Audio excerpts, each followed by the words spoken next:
goods. We are waiting for that to happen any moment now, and we'll take you to that live if we can this morning.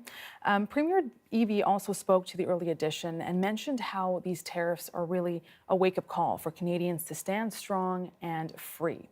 Now, also, for more of a depth of understanding of what's unfolding, we're going to be joined by Stuart Prest, who is a political science lecturer at the University of the British Columbia, and he joins us now. Stuart, just ahead of this press conference, what's on top of mind for you today, looking ahead at tomorrow? Well, I think we are seeing now that this is a very unstable situation. We know that at the level of national leaders, Donald Trump and Justin Trudeau are having multiple phone calls today. So things can change. But we have, I think, an awareness settling in that our relationship with our neighbor to the south is changing, and it may be a long time before we get back to what we have thought of as normal up until now. And so I think this announcement will be looking for more information about how British Columbia can survive and find new ways to thrive as long as these tariffs remain in place. And as we've heard this weekend, one of BC's countermeasures is a ban on all American alcohol from Republican-led red states. What do you make of that? Is that a strong enough response? And any other input you have on, how else BC is responding? I think it is a symbolic act. It is the kind of thing that can get attention. It can be vividly conveyed in a photo, and we have seen photos of Canadian liquor stores with Buy Canadian signs in American media. So it is useful from that symbolic kind of perspective. And there is an active lobby group within the United States so that it can drive home how the pain is being felt south of the border. But it's one small piece of a much larger economic picture. So I think if it really does come to a prolonged trade war, Canada in general, BC in particular, we're going to have to find additional ways to ensure that economic pain is felt on both sides of the border and not just here in Canada. And, looking ahead, if this happens really, I know it's kind of been declared, but where do you think British Columbians will feel the most strain from these tariffs? Well, I think the short-term thing we will be focusing on is how goods will become more expensive from any kinds of Canadian tariffs put in place on American goods. But I think more ominously for British Columbians will be the way in which our own goods are less able to sell in the United States, and the effect that has on the levels of employment in British Columbia. So areas that are particularly vulnerable, such as softwood lumber, those other export-led industries that really depend on access to the American market. Those are the places I think where the pain will be felt first and hardest, because those are the areas where people will simply no longer have the means to support their way of life. And I think we'll be looking for responses from the British Columbia government and the Canadian government for how to help those industries that are most immediately affected by the American actions. Now, today we've also heard that Mexico and the U.S. have reached an agreement for at least a month. This is to do with Mexico's President, Claudia Sheinbaum, who said she agreed to deploy 10,000 National Guard troops to the U.S. border. So quite a last-minute change this morning. Do you think there is still time for Canada to, convince Trump otherwise? I think the only thing we can count on, the only predictable element of this situation is that sense of unpredictability, that anything could happen at any moment, that negotiations are sometimes not possible at all. We know that Justin Trudeau and Donald Trump didn't speak at all between the inauguration and the onset of tariffs, and they're only now starting to talk. But we also know that Mr. Trump likes to cut deals and to show that he has won some kind of exchange. And so I think that sense that some kind of deal was arranged in the U.S.-Mexico situation, one that seems like it mostly involved changes that Mexico was already implementing, suggests that there is the possibility of negotiation here. But we also know that the claims that Mr. Trump are making on Canada are quite different in style and scope than in the case of the southern border with Mexico, where at times it's been about trade imbalances. At times it's been about defense spending. At times it's been about banking sector, something new on the agenda just today. But behind it all is a threat to Canadian sovereignty. And so the stakes are quite a bit higher for Canada here. And I think that makes it much more important that Canada stand firm and stand united against any of these actions and ensure that any kind of temporary climb down is one that we work hard to ensure that there is follow through on. So this is a very difficult situation for the country, and I think we don't want to underestimate just how unstable the situation is going forward. And this morning, again, we also heard from Premier Eby on the early edition. And he mentioned how, he doesn't see this relationship kind of going back with the United States. What kind of strain do you think these tariffs, Trump's constant calls for Canada to become the 51st state, are having, again, on this relationship with the U.S., whether it's BC's or it's Canada's relationship?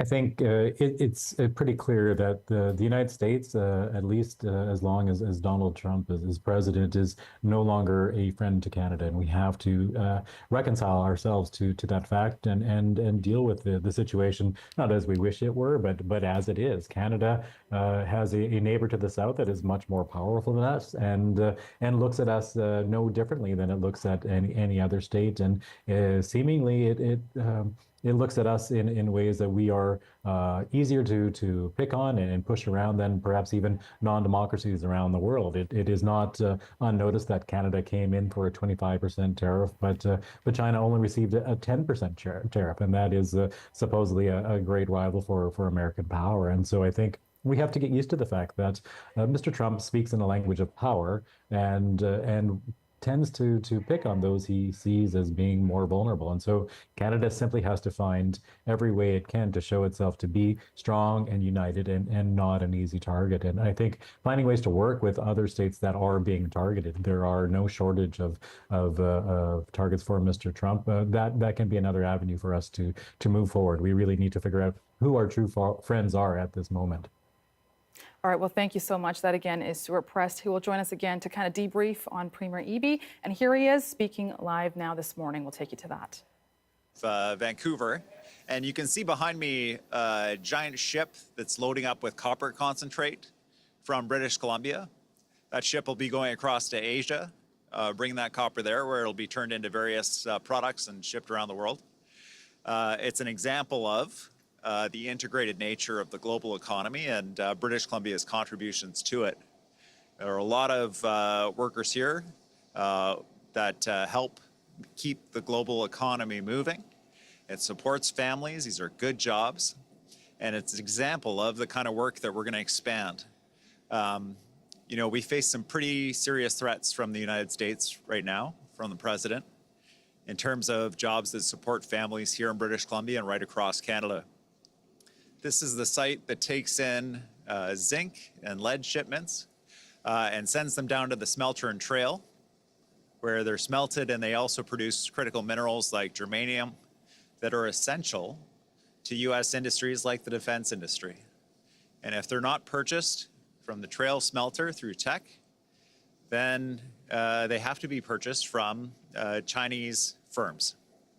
If you're not buying oil and gas from Canada and British Columbia, the alternative is Venezuela. We believe that we are a friend and an ally of the United States with shared values around democracy and human rights. And we've demonstrated that through generations. We want to get back on that track with the president.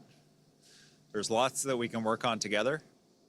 And I am fully supportive of the conversations the Prime Minister is having with the president to try to resolve this unfortunate dispute that will only make families on both sides of the border poorer, that will only compromise prosperity on both sides of the border for Americans and Canadians alike, and will embolden those very countries that the president is trying to target as not playing by the global rulebook. I am, I guess over the last 24 hours, as we've gone through this period of retaliating against Americans, and we continue to support that, the absurdity of this, of allies and neighbors hurting each other has really, I think, come home to many British Columbians and Canadians. I know people are angry and upset, and I'm angry and upset that we're being targeted in this way. And we are going to stand up. We're not going to roll over. We're not going to be the 51st state. And I know that at some point, we're going to get to that state of agreement again with the United States. But in the meantime, our province will be strengthening our domestic economy. We'll be ensuring that we're diversifying our markets around the world. Right now, major firms in British Columbia are in the process of redirecting their critical minerals, their energy products, to markets outside the United States to respond to the tariff threat. This isn't to punish the Americans. This isn't anything else. This is in response to tariffs that have been put on by the United States. And there is just no way that gives Americans more affordable groceries, more prosperous future, more efficient industry. But it is what BC firms will do, and we'll support them in doing that to make sure they're protecting jobs for British Columbians as we diversify our economy across the globe. It's a very serious time for British Columbians. Our government stands with you, stands with all Canadians to push back on this threat. Happy to take questions. Thank you very much. We'll go to reporters that are on site and then go to the phones. One question and one follow-up. Press star 1 to enter the queue. Please unmute and take yourself off speaker when we call on you so we can hear you. First up, Anaïs. Anaïs Elboujani with CBC Radio-Canada. Hi, Premier.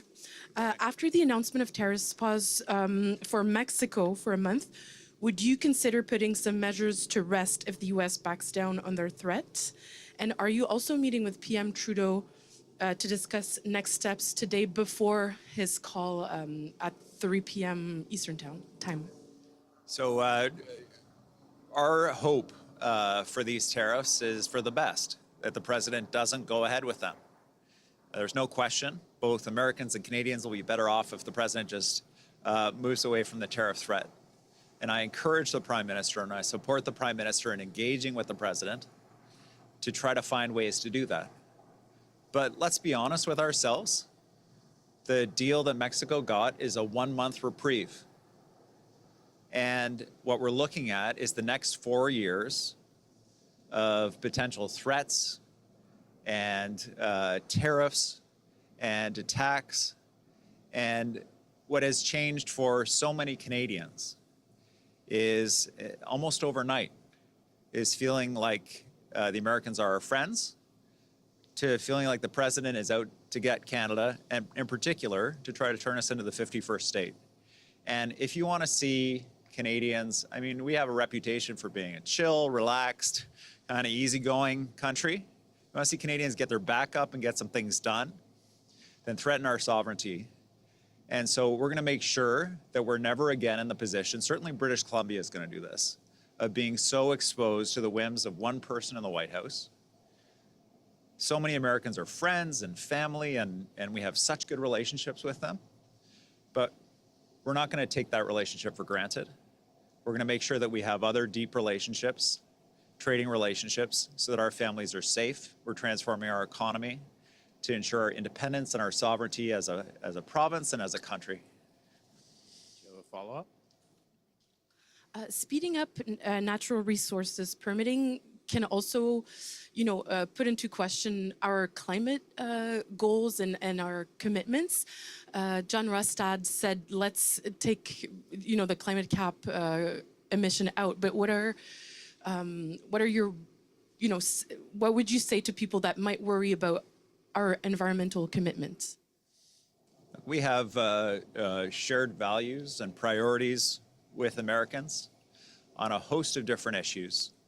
There are governors in the United States right now that are close partners with us in the fight on climate change and addressing issues of environmental protection. I think of Washington State, Oregon, and California.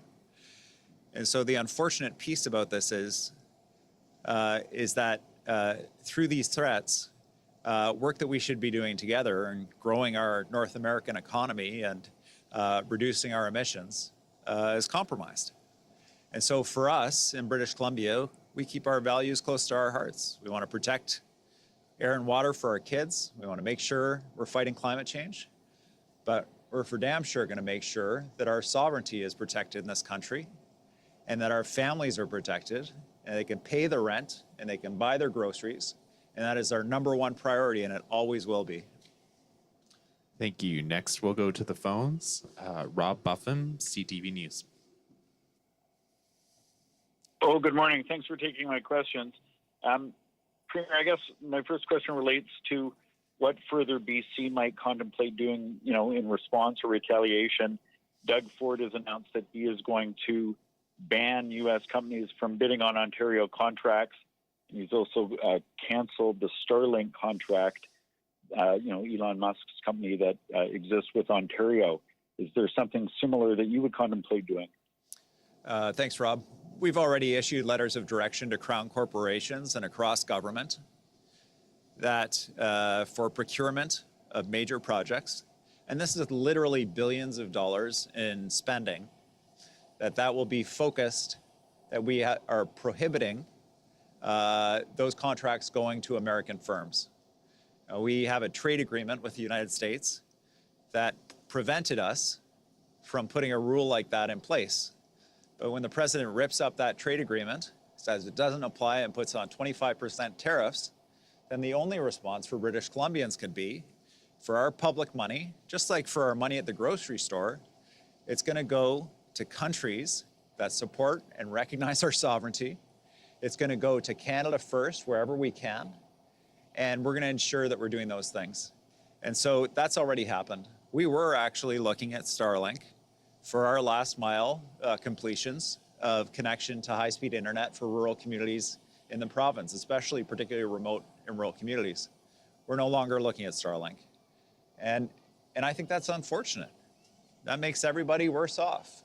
But the reality is that we will not sell out our province to companies that are endorsing and supporting an economic attack on our families. We can't do it. And this isn't a fight we want. We don't want this fight. I hope the President and the Prime Minister come to terms on this as quickly as possible. But the fight has been brought to us, and we're going to stand up for BC. Rob, do you have a follow-up? I do. I'm wondering, I guess, about a couple of things. One is Danielle Smith has said in an op-ed piece in the National Post that, in terms of a Team Canada approach, she thinks to protect us from being vulnerable to the states, we need to immediately fast-track building multiple pipelines east and west in the country. I wanted to get your take on, whether you would support seeing pipelines built through BC on a expedited, immediate basis, and also on a sort of related note, what's your views on banning the sale of electricity or imposing export tariffs on electricity from BC to the States? Well, I'll take your second question first, Rob. In terms of electricity, I mean, the irony is, I don't think that in terms of our electricity customers, that the Americans are very excited about buying BC electricity. They just have to buy it. And if they don't buy it, then the lights go out. And so to put a 10% tariff, which I assume is applying to electricity, we still don't know all the details, on that electricity, it just means the Americans are paying more for the electricity that they have to buy. They're putting a tax on themselves. And so it doesn't require us to do anything else. These things are going to be obvious to Americans immediately when they open their power bills, whether they're industrial customers or residential customers. They're going to be paying 10% more for their electricity overnight starting on Tuesday. That's the absurdity of these tariffs. It doesn't make any sense. They're punishing themselves. And so it's the goal of delivering messages like that. I'll continue to reach out with American media to talk to American consumers. We're going to Washington, D.C. to deliver this message to key decision makers. In terms of pipelines and energy projects, I think that the perspective that we need to take as Canadians for all of our products, this includes businesses and individuals and provinces, all of us, is twofold. One is we need to do a much better job of trading between provinces. We just reached an agreement with Alberta around wine. So that BC wine can flow direct to consumers in Alberta. That is the smallest piece of what we need to do to be trading with Canada first. We need to get rid of all those trade barriers across the country, and that's the instruction my ministers have around the table to work with premiers to do that. The second is, it doesn't matter what the product is, we should be looking at how we get that product to other markets. Now, for pipelines, those projects, even expedited, are going to take years to put in place. Using the infrastructure we have the Trans Mountain Pipeline just down the road here, using it to ensure that we can get those ships to Asian markets and not just to American markets, that we're using the full capacity of these things to ensure our sovereignty is critically important, as well as not just to see this as exclusively an oil and gas issue. This is a Canada issue, all of our products, looking at those other markets around the world where they want our products is going to be a priority for all of us and certainly for me. Next, we'll go to Richard Zussman from Global. Premier Brenda Locke, the Surrey mayor, has asked for a few things from you here. I'm wondering if you would consider an immediate cut to the gas tax, suspending PST on BC-made goods, and to review all other provincial relief measures to address the economic pressures that Surrey's feeling, but all municipalities in Canada are preparing to feel if and do these tariffs do come into place tomorrow. Yeah, I welcome the mayor's suggestions. You know, I think that when it comes to addressing these issues. All right, so we just heard from Premier David Eby there speaking about the tariff threats to Canada. He was just at the PKM Canada Marine Terminal this morning. Quickly, you know, he stressed again that Canada doesn't want this, BC doesn't want this, still hoping that, you know, these things don't happen. But again, it's important for BC to be prepared. And for more just insight onto what we heard from Eby, we're going to bring in again UBC's political science lecturer, Stuart Prest. Stuart, I know you've been listening in on what Eby had to say. Right off the bat, what do you make of his remarks right now? How is he sounding to you, his tone? I think he is sounding somewhat grim and saddened by this event, but also trying to convey that sense of resolve that I think all Canadians need to put forward here. This is not a situation that anyone here on the side of the border has asked for, but it is one that we have to deal with, and that requires resolute reactions and responses, and dealing with the reality that this will be an uncomfortable time ahead of us, and that we cannot count on our neighbor to the south. We remain friends for our part, as much as such friendship is possible, but currently it's simply not being reciprocated, and we can't fool ourselves into thinking otherwise, to think that there is an easy way out of this. Now, he constantly talked about, you know, protecting Canada's sovereignty. He said, you know, we're known as folks who are chill usually, but when you threaten a country, people get off their backs and start taking action. I'm curious, what kinds of opportunities do you think there are for BC when we think about diversification? Eby mentions that word many times. What do you think that could mean? I think some things are relatively easier to diversify than others. I think it was a strategic choice to do the press conference at the port in front of shipment of critical minerals that can be redirected towards Asian markets relatively quickly. That sort of redirection will have an effect south of the border. Any kind of material where the demand is inelastic, where the American economy simply needs that material, we will see even a limited reduction in Canadian supply having a significant effect on prices. So there will be real pain from some of those changes. But on the other side, I think we have some difficult conversations ahead of us, where the calls for additional pipelines to try to diversify Canada's energy markets. As a country, it has been controversial, but we have invested heavily in the energy sector, in the petroleum sector. And so that is a cornerstone of our economy right now. And we are going to have to figure out how to maintain a diverse range of markets, even as we continue to not lose sight of the fact that the world is moving towards a lower carbon future. So we have a juggling act ahead of us and a number of difficult conversations ahead. And Stuart, you know, just in about 60 seconds here, we have been hearing a lot about anxiety for, you know, British Columbians, for Americans even, tension. How significant are these moments that we are seeing today, these press conferences that are happening, these preparations that are happening? How unprecedented is this? I mean, this is something we have not seen in more than century between Canada and the United States. We really do have to go back to 1812 to find a moment where tensions have been so high between the countries. We simply don't act like adversaries in this way, Canada and the United States. But the United States has really taken a step away from the idea of having allies on the international stage. And I think we are a little flat-footed in our response. I think the writing has been on the wall for a little while, but now folks are catching up, and that sense of grim resolve is starting to set in. Canada does not like bullies. Canadians don't like bullies, and we are confronting one now, and we have to use all means at our disposal in doing so. All right, well, that is again Stuart Press joining us from UBC. He's a political science lecturer there. Stuart, thank you so much for your insight this morning. And we will continue to follow the latest on the tariffs. Keep with us, stay with us. I'm Benit Brach. We'll be back. You're watching CBC News BC.